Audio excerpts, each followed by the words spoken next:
मी भाजपमध्ये प्रवेश करताना काही व्यक्तींना काँग्रेसमधनं कंटाळून मी भाजपमध्ये प्रवेश केला होता आणि मला अपेक्षा होती की मला भाजपमध्ये काम करण्याची संधी मिळेल आणि मी माझं फ्युचर ब्राईट असेल तिथे. पण तिथे गेल्यावर पण मला समजलं की तिथे एक ठराविक लोकांनाच काम करण्याची संधी मिळते आणि बाकीच्यांना नुसतं म्हणजे मागे फिरण्याचं काम करायचं होतं. मग ते मला जमत होतं. मग ते कंटाळून मी परत जिथे होतो म्हणजे सांगायचं म्हणजे की काँग्रेस माझा हा म्हणजे मी स्टार्ट माझा काँग्रेसपासूनच होतं. म्हणजे विद्यार्थी संघटनेपासून स्टार्ट होतं. परत मी घरी आलो असं मला वाटतंय आणि मला असं आहे की संजय भैया आहेत त्यांच्या नेतृत्वाखाली, सचिन भाई आहेतच बरोबर, त्याचबरोबर राहुलजींचं नेतृत्व अख्ख्या इंडियाला मान्य आहे आणि नाना पटोले साहेब यांच्या नेतृत्वाखाली मी काँग्रेसमध्ये प्रवेश करतोय. नाही तसं त्रास म्हणजे मला ठीक आहे त्याला काय प्रॉब्लेम नाही मला, पण मी उद्या प्रवेश करणार आहे आणि त्याचबरोबर माझ्याबरोबर उद्या कमीत कमी 800-900 लोक असणार आहे. मुंबईला आम्ही जाऊन तिलक भवनला जाऊन आम्ही प्रवेश करणार आहोत. 800-900 लोक असतील.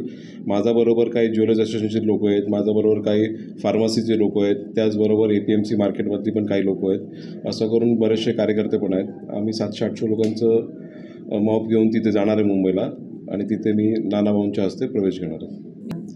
पक्ष जी जबाबदारी देईल ती मी पार पाडेल, पण आता मी म्हणजे काँग्रेसमध्ये प्रवेश करणार एवढं कन्फर्म आहे. तेव्हा मी लॉयल भाजपमध्ये असताना मी भाजपशी लॉयल होतो, मग भाजपसाठी मी काम केलं, त्यात काय दुमत नाही. आता काँग्रेसमध्ये आल्यावर मी काँग्रेससाठी पण तेवढ्याच ताकदीने आणि तेवढ्याच मेहनतीने काम करेल.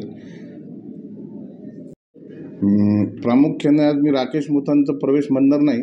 ही एक प्रकारची घर वापसी आहे आणि येणाऱ्या काळामध्ये अनेक प्रवेश तुम्हाला दिसून येतील. हे खरं आहे की कॅलेंडरची ताकद असते रोज तारीख बदलायची, पण एक तारीख अशी येते की ते कॅलेंडरच बदलून टाकते. आणि मला खात्री आहे येणाऱ्या काळामध्ये भारत जोडीचा जो परिणाम राहुल गांधींच्या यात्रेचा या देशामध्ये झाला, तसेच नाना भाऊंच्या नेतृत्वाखाली या महाराष्ट्रामध्ये त्यांनी जी पदयात्रा काढली आणि एकंदरीत गेल्या 10 वर्षामध्ये जाती धर्माच्या नावाखाली तेढ निर्माण करून कुठलंही विकासाचं काम न करता चुकीचे निर्णय घेऊन या देशाला देशोधडीला नेण्याचं काम भाजप सरकारने केल्यामुळे शेतकरी असतील, बेरोजगार असतील, तरुण महिला असतील, हे सर्वांचा रोष या पक्षाच्या विरोधात, भाजपच्या विरोधात आहेत. आणि त्याच अनुषंगाने मला असं वाटतं की येणाऱ्या काळामध्ये विधानसभेमध्ये महाराष्ट्रामध्ये काँग्रेसच्या महाविकास आघाडीचं आणि एकंदरीत काँग्रेसला चांगल्या जागा मिळते आणि तिथे महाराष्ट्रात काँग्रेसचं सरकार बसेल. आणि राकेश मुथा यांचा उद्या प्रवेश होत आहे. अनेक कार्यकर्तेशी म्हणजे मला भेटून गेलेले आहेत. या अगोदरही काही मनसे आणि काही सेनेच्या पदाधिकाऱ्यांनी काँग्रेसमध्ये प्रवेश केला आहे आणि मोठ्या प्रमाणात येणाऱ्या काळामध्ये तुम्हाला दिसून येईल की काँग्रेसमध्ये मोठ्या प्रमाणात प्रवेश प्रक्रिया सुरू होईल.